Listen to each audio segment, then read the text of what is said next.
Bonjour à tous et bienvenue dans cette nouvelle vidéo. Alors dans cette vidéo, on va parler d'analyse fondamentale du dollar australien. Alors cette vidéo est fait suite au sondage que j'ai lancé dans mon groupe Telegram et sur Facebook. La question était de savoir si les abonnés savaient pourquoi le dollar australien il montait. Ça fait pas mal de temps maintenant. Voilà la raison fondamentale ou les raisons fondamentales derrière cette montée. Donc la majorité ne savait pas, donc j'ai décidé de répondre à cette question dans cette vidéo et potentiellement aussi déceler les opportunités que chacun d'entre vous pourra prendre aussi. Et donc jusqu'à la fin de cette vidéo. Alors avant de continuer, n'oublie pas de t'abonner, de liker, ça fait plaisir et ça donne la force pour continuer les vidéos. Alors on va commencer tout de suite avec la situation macroéconomique de l'Australie. Voilà. Parce que la situation macro, c'est ce qui va impacter la valeur d'une devise dans un pays. Et donc, qu'en Australie, il faut savoir qu'actuellement l'inflation redémarre. Voilà. L'inflation redémarre, le marché de l'emploi est hyper robuste et les matières premières sont en hausse. Voilà. Et donc on va détailler tout ça. D'abord, on commence par le fait que l'inflation en Australie redémarre. Alors ici, je vous ai mis un tableau. Ici, ce sont les pays. Voilà. J'ai entouré les pays qui nous intéressent ici. Ici, ce sont les données voilà, économiques de ces différents pays-là. Alors, les valeurs de l'inflation sont dans cette colonne-là. Inflation rate. Voilà. Et donc, aux États-Unis, actuellement, on a une inflation de 3,4, en Europe 2,4, en Grande-Bretagne 3,2, au Canada 2,9 et en Australie 3,6, vous voyez. Et donc, actuellement, en Australie, l'inflation repart tout simplement. Présentement, dans la plupart des pays dans le monde, dans la majeure partie même dans le monde, l'inflation est combattue parce qu'on est tous, dans le monde entier, on est tous dans l'après-Covid. Et donc, les différentes banques centrales, les différents pays ou des zones monétaires ont mis tout en place, ont déployé assez de moyens pour notamment le taux d'intérêt élevé pour combattre l'inflation.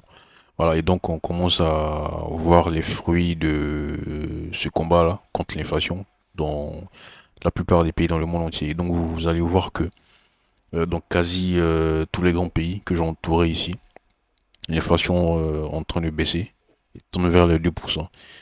C'était le cas de l'Australie, mais dû à une forte consommation et à un marché d'emploi assez robuste, et aussi lié à d'autres facteurs, et bah en Australie l'inflation repart. C'est comme si on tendait vers les 2%, on était à 2,5 et on voit que ça rebondit, c'est-à-dire ça remonte 2,5, 2,6, 2,7. Et donc vous voyez que l'inflation en Australie a rebondi jusqu'à atteindre les 3,6%, vous voyez, qui est élevé par rapport aux autres pays. Et donc si une inflation est élevée, c'est parce qu'on veut. La Banque centrale d'Australie, c'est parce qu'on veut. L'inflation cible, l'inflation qu'on cible dans les différents pays du monde, c'est que les banques centrales le cible, c'est 2%. C'est-à-dire qu'on veut pas que l'inflation soit élevée par rapport aux 2%. On veut que ça tourne autour de 2%, vous voyez. Et donc pour combattre cette inflation-là, bah, on peut se dire que la Banque centrale, l'outil favori des banques centrales, c'est les taux d'intérêt. Et donc, on peut se dire que les taux d'intérêt en Australie, soit la Banque centrale va la monter, soit ils vont laisser les taux d'intérêt assez élevés pendant longtemps. Vous voyez? Si les taux d'intérêt sont élevés pendant longtemps, ou si on pense même que les taux d'intérêt seront montés encore par la Banque centrale, et bah qui dit taux d'intérêt élevé dit que la monnaie elle prend de la valeur. Vous voyez? Et donc ça c'est une première raison de la montée du dollar australien, tout simplement. L'inflation est élevée, donc on se dit que les taux d'intérêt soit ils seront hauts pendant longtemps, soit la Banque centrale va encore la relever. Vous voyez? Donc je vous montre ici un tableau différentes. Ici, ce sont dans la première colonne, ce sont les banques centrales des différents pays. Ici, j'ai mis en rouge, c'est la Reserve Bank of Australia, c'est la banque centrale d'Australie.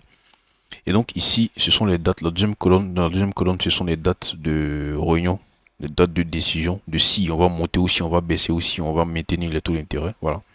Et donc ici, dans la dernière colonne, ce sont les probabilités. C'est ce à quoi le marché s'attend. Donc je prends un exemple ici. Ici, vous voyez dans l'avant-dernière colonne, ce sont les décisions. Et donc ici, on voit que la première baisse de taux, la première baisse de taux en Australie, le marché s'attend à la première baisse de taux en Australie seulement en décembre, le 24, 2024, 12e mois, le 10, vous voyez. Le marché s'attend seulement à la première baisse de taux en Australie jusqu'en fin de cette année, c'est-à-dire en décembre. Et avec une probabilité de 54,7%, c'est-à-dire qu'on n'est même pas sûr à 100%.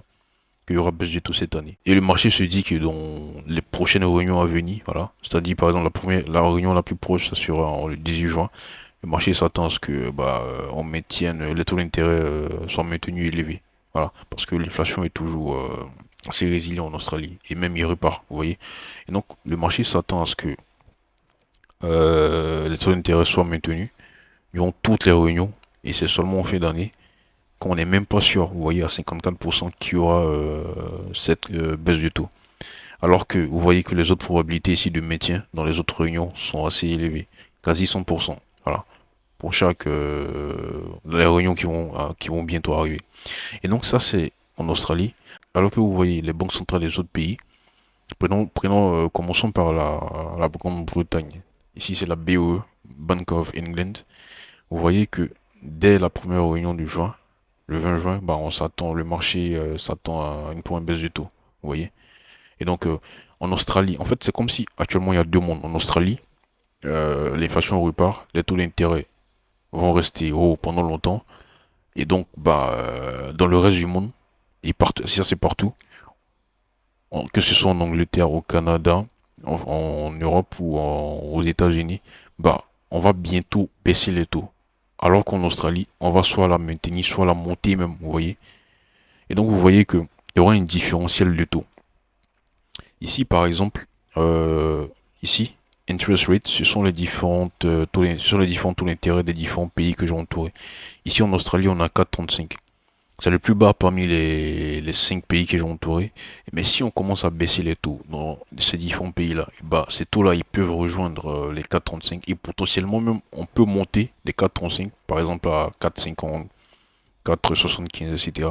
Et donc, sur le long terme, vous voyez qu'il y aura un différentiel. Par exemple, si on prend le Canada, si on baisse les taux d'intérêt du Canada jusqu'à peut-être 4% et que les taux en Australie restent à 4,35, et vous voyez qu'on va préférer détenir du dollar australien par rapport au dollar canadien parce qu'il rapporte plus. Vous voyez? Et donc ce même raisonnement-là peut être fait pour les autres. Et donc, ceci explique aussi pourquoi actuellement le dollar australien aussi superforme toutes les autres devises plutôt. Vous voyez? Si vous prenez votre graphique, ici c'est le dollar australien face au dollar américain, vous voyez que depuis ça c'est une graphique en daily, voilà. C'est-à-dire une bougie représente une journée de cotation. Vous voyez que on a une fulgurante hausse ici, voilà, depuis je crois mi-avril, vous voyez.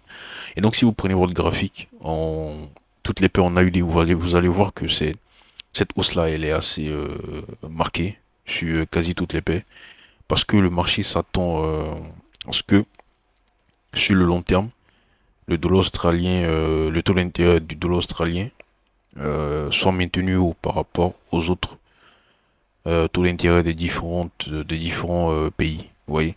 Et donc, les gens se positionnent, le marché se positionne en amont pour pouvoir profiter de ça plus tard. Vous voyez? Et donc, c'est l'une des grosses raisons qui explique cette hausse du dollar australien. Et donc, si je reviens ici sur le tableau, on a vu le cas de la Banque centrale de la Grande-Bretagne. C'est pareil pour la Banque centrale européenne. Ici, on s'attend à quasi 100% d'une première baisse de taux en juin aussi, vous voyez. C'est pareil pour les États-Unis, on s'attend à une première baisse de taux en septembre, vous voyez. Et donc, pour l'Australie, on n'est même pas sûr que cette année il y aura baisse de taux. Donc simplement en analysant ces différentes données-là, on voit un peu le sentiment du marché par rapport au dollar australien et les autres devises. Vous voyez? Et donc ça c'était la partie inflation qui redémarre. On a aussi le marché de l'emploi qui est hyper robuste. Le marché de l'emploi qui est hyper robuste, ici vous voyez jobless rate, c'est le taux du chômage. Alors vous voyez qu'en Australie il est à 4,10, il est assez bas par rapport aux autres pays. Il est assez bas par rapport à la majeure partie des autres pays, vous voyez. Le taux de chômage est assez bas. Et même ici je vous ai mis les chiffres d'emploi, les derniers chiffres d'emploi de l'Australie qui sont sortis le 16. Vous voyez qu'ici on est à moins 5,9 000 emplois qui n'ont pas été créés, vous voyez. Et donc on était même en négatif. Et donc vous voyez ce bond là, à plus de 23 000 emplois créés, et quelle n'a pas été la surprise? Il y a eu plus de 38 000 emplois qui ont été créés. Est-ce que vous voyez ce bond? On est passé du moins 5 000 emplois à 38 000 emplois créés. C'est un bon, c'est un sacré bond. Et donc ça montre que vraiment le marché de l'emploi aussi il repart avec l'inflation. Vous voyez? Donc ce qui explique pourquoi le taux de chômage ici il est assez bas par rapport aux autres. Et donc qui dit marché de l'emploi robuste, les gens ont toujours de l'argent, les gens auront de l'argent à dépenser. Et donc ça alimente aussi l'inflation. Vous voyez, si vous êtes employé, s'il y a beaucoup de gens qui sont employés, potentiellement il y a des salaires qui sont versés et ces salaires-là ils seront dépensés. Et plus ils sont dépensés, c'est-à-dire qu'il y a beaucoup de demandes, il y a assez de demandes. Il n'y a pas forcément l'offre en face. Et donc, s'il y a assez de demandes, bah, les prix vont monter et ça alimente comme ça l'inflation. On est dans cette roue-là, ce cercle vicieux là. Et donc, pour combattre cela, c'est avec les taux d'intérêt. Voilà, c'est avec les taux d'intérêt qui sont élevés. Et donc, toutes les données actuellement en Australie, c'est-à-dire inflation et marché de l'emploi, sont en faveur soit du maintien des taux d'intérêt assez hauts, voilà, ou même de monter les taux d'intérêt. Voilà. Et donc tout cela pousse le dollar australien à la hausse. Voilà, parce que c'est le sentiment que le marché a, c'est l'analyse que le marché fait. Et donc ici, je vous ai mis l'indice du dollar australien. Vous voyez que ça c'est ça c'est un graphique en un jour. Vous voyez que cet indice là du dollar australien, vous voyez cette hausse fulgurante là. Voilà. Vous voyez que actuellement le dollar australien est en tendance haussière.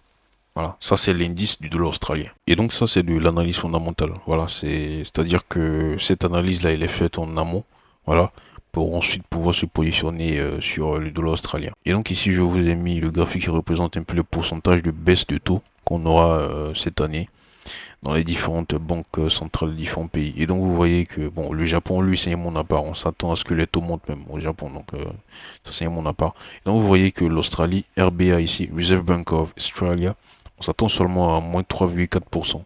Moins 3,4 points plutôt de baisse de taux cette année. C'est ridicule au fait, vous voyez. Par rapport au point de baisse auquel on s'attend dans les autres banques centrales dans le monde entier. Vous voyez. Et donc c'est ridicule. Et donc ce moins 3,4 points là, il peut même passer en positif. C'est-à-dire que le marché peut bientôt s'attendre, par exemple, si les prochains chiffres d'emploi ou d'inflation sortent et que c'est vraiment, on voit que ça continue à partir à la hausse, et bah le marché peut s'attendre à ce qu'il y aurait même pas baisse des taux cette année et que même potentiellement il y aura hausse de taux. Et donc ce petit moins 3,4 là, il peut passer dans le V, vous voyez. Et donc on va s'attendre plutôt à ce que les taux d'intérêt montent, vous voyez. Et donc ça c'est ce graphique là que je voulais vous montrer aussi qui illustre un peu bien le fait que vraiment en Australie le sentiment du marché actuellement c'est que c'est à la limite quoi. C'est-à-dire que cette année c'est pas sûr qu'on aura baisse du taux, vous voyez. Et donc, qui dit qu'on n'est pas sûr qu'il y aura baisse du taux, c'est que les taux seront maintenus assez haut, assez longtemps, ou potentiellement il y aura hausse de taux, vous voyez. Et donc, la devise, naturellement, elle prend de la valeur. Pourquoi? Parce que cela est alimenté par le marché de l'emploi et l'inflation qui sont assez robustes.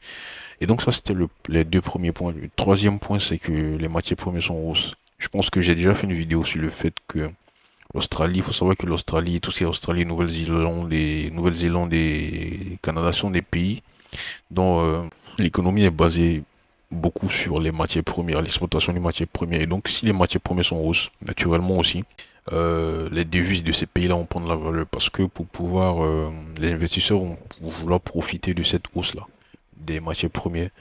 Et donc, comment est-ce qu'ils vont profiter de cette hausse-là? C'est par exemple en achetant des actions des entreprises australiennes. Mais pour pouvoir acheter des actions des entreprises australiennes, ils sont obligés par exemple d'échanger leur dollar en dollar australien, vous voyez. Et donc il y aura beaucoup d'échanges de devises en dollars australiens. Et donc naturellement le dollar australien prend de la valeur. Et donc ici je vous ai mis un peu le graphique de l'or. Voilà. C'est un peu pareil pour toutes les matières premières. L'or est en hausse, naturellement aussi. Le dollar australien est en hausse. Voilà. Et donc ça c'était la troisième raison. C'est-à-dire actuellement il y a un cocktail, voilà, qui pousse fortement le dollar australien à la hausse par rapport aux autres devises. Vous voyez? Et donc, alors, on va revenir sur ce graphique-là un peu plus tard. Alors maintenant, on passe à l'analyse technique. On est sur le graphique de l'AID-USD. Moi, je suis en position depuis là. Alors, à cette cassure-là ici. Voilà, je suis en position depuis là. Et à chaque fois qu'on casse des niveaux, j'ajoute sur mes positions. Voilà. Je vous expliquerai un peu ça plus tard. Et donc, sur ce graphique-là, on est en tendance haussière. Voilà, en tendance haussière avec les corrections à chaque fois. Faut savoir que, bon, la première poussée haussière, c'était de là à là. La correction, elle est partie jusqu'au niveau 61,8% du Fibonacci. Voilà. La deuxième correction. Alors, si on prend cette deuxième poussée là avec sa correction, cette deuxième impulsion avec sa correction. Bon, on a corrigé entre les 38,20 et les 50%. Bon, disons 50%. Voilà. Et on va prendre cette troisième impulsion, on va voir si la correction peut continuer ou pas pour pouvoir se positionner.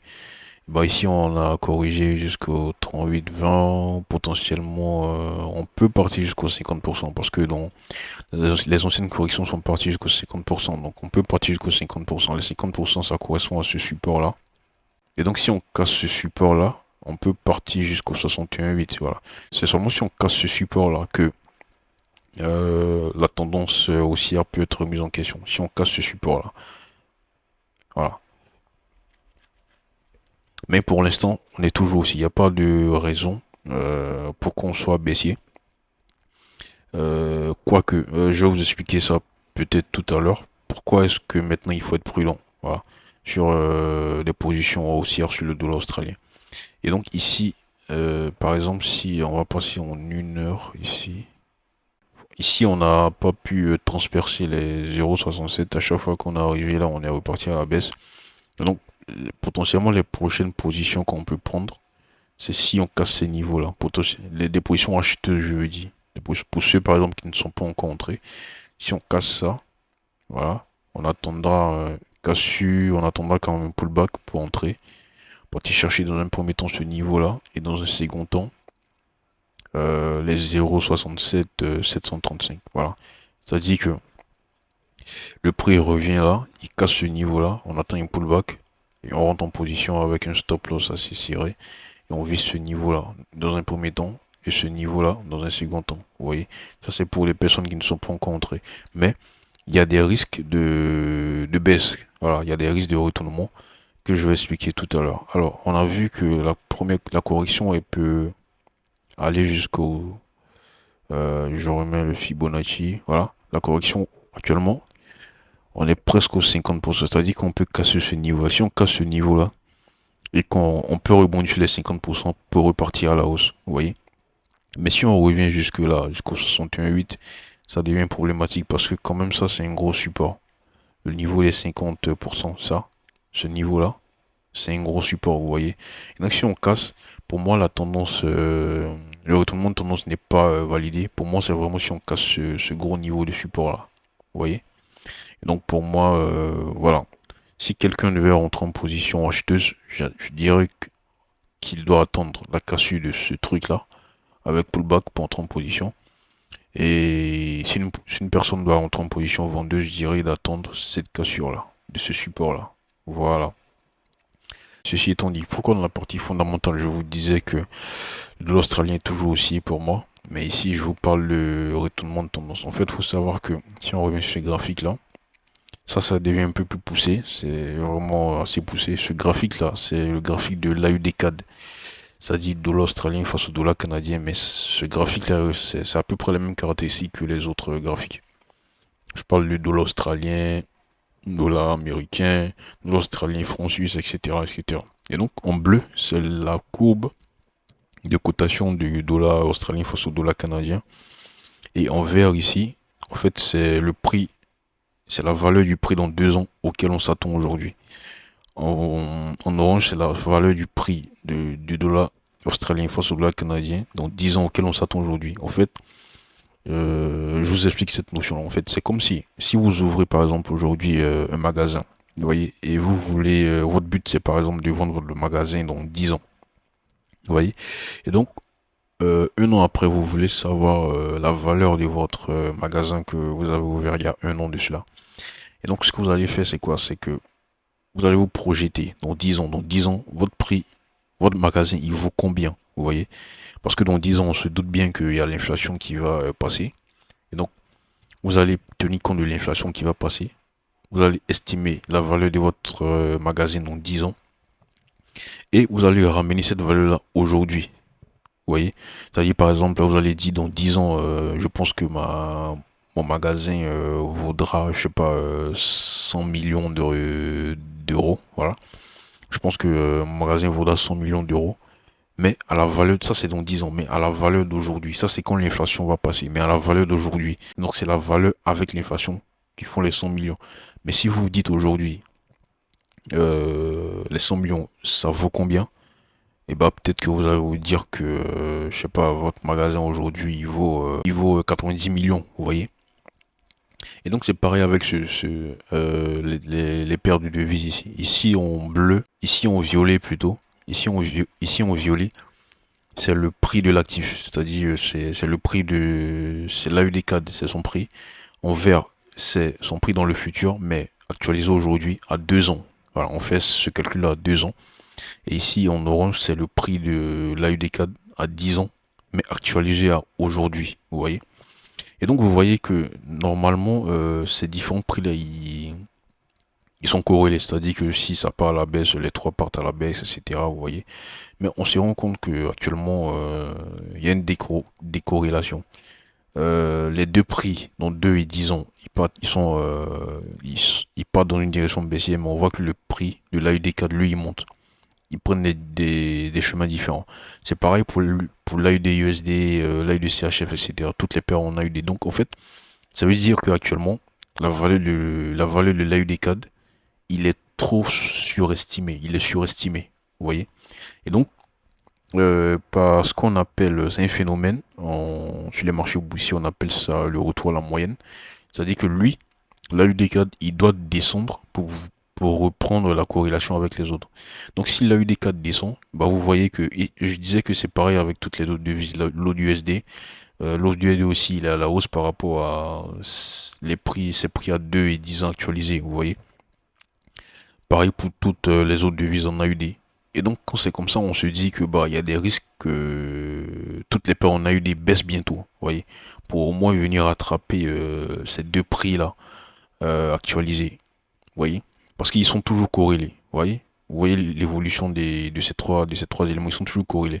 Et donc s'il y a un qui se déconnecte, forcément à un certain moment, il va revenir. On appelle ça mini reversion en anglais. Vous voyez? Et donc, à court terme, on peut se dire que l'AUD, les différentes pour en AUD peuvent baisser. Vous voyez? Et donc c'est pour ça qu'ici que je parlais de tendance baissière. Retournement de tendance plutôt. Si le prix doit revenir, reprendre la corrélation avec ces différents éléments-là, ben vous voyez que l'AUD il peut baisser fortement pendant un certain moment et ensuite reprendre sa tendance haussière, vous voyez. Et donc voilà, pour moi, cela sera confirmé si on casse ce niveau-là, voilà. Dans le cas contraire, pour prendre une position acheteuse, j'attendrai que... c'est pour ceux qui ne sont pas encore en position. Vous attendrez une cassure de ce niveau-là avec pullback, voilà. Et ensuite rentre en position avec une position, un stop loss assez serré pour chercher ce niveau-là dans un premier temps. Et ensuite ce niveau-là, les 0,67 735. Moi je suis en position depuis là, depuis ici. Attendez, je repasse en 4 heures. Je repasse en 4 heures. Voilà. Moi je suis en position sur cette bougie là. Voilà, sur cette bougie verte. Donc je suis rentré là, voilà, avec un stop loss ici. Voilà, et donc je suis toujours en position. Et à chaque fois qu'on casse des niveaux, je rajoute toujours des positions. Quand on a cassé ça ici, je suis rentré encore, j'ai placé une autre position. Mais à chaque fois aussi je sors. Par exemple, cette position, lorsqu'on a cassé ça, je suis sorti avec par exemple 50% de ma position. Je liquide à chaque fois les positions et je rajoute d'autres. Vous voyez? Qu'est-ce qu'on conclut, c'est que il n'y a pas de raison d'être baissier. Pour l'instant, fondamentalement, on est toujours haussier. Mais il y a un risque de baisse sur un moyen terme parce que le prix est trop... parce que le dollar australien actuellement est trop surévalué, vous voyez. Et donc, il y a un risque de baisse à moyen terme. Voilà.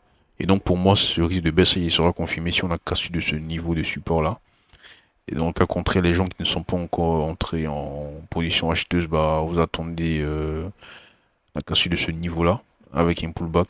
Ou si on a une cassure forte, bah, vous rentrez en position avec un stop loss. Juste par exemple, disons qu'on a cassure de ce niveau-là comme ça. Voilà. Et puis on continue, c'est-à-dire qu'il n'y a même pas de pullback. Bon, ça, c'est pas trop probable parce que même si la cassure elle est forte et qu'on arrive ici, normalement on aura au moins un petit retour en arrière qui peut qui pourra ensuite vous permettre de rentrer. Et donc on rentre là, on place le stop loss juste là. Puis voilà, on vise ce niveau-là. On vise ce niveau-là. Voilà. Et donc j'espère que cette vidéo a été assez claire. N'hésitez pas à laisser en commentaire des questions. N'hésitez pas aussi à rejoindre mon groupe Telegram que j'ai créé. Voilà. Et donc merci et à très bientôt.